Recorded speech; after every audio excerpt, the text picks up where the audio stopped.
Hi there. So from the main dashboard, I'll show you how to embed the widget inside your Weebly website. So to get started with Google or Facebook reviews, you will need to have a pro plan or any plans above it to get connected. To get started, we can go from the widget section.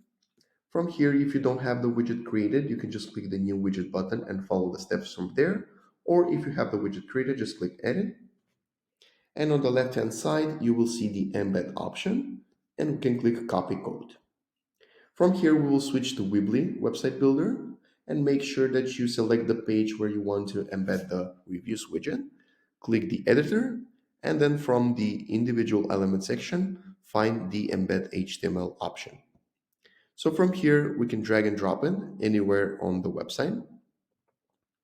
After a couple of seconds, it will load out and we can just click on the HTML block, click edit custom HTML, and just paste the code that you copied from here. Then you can click anywhere on the blank space. After a couple of seconds, you will see that the widget will load on your Weebly website. If you have any issues or if you need any help to embed the widget on Weebly, please feel free to reach us on a live chat and we will be happy to help. Thank you.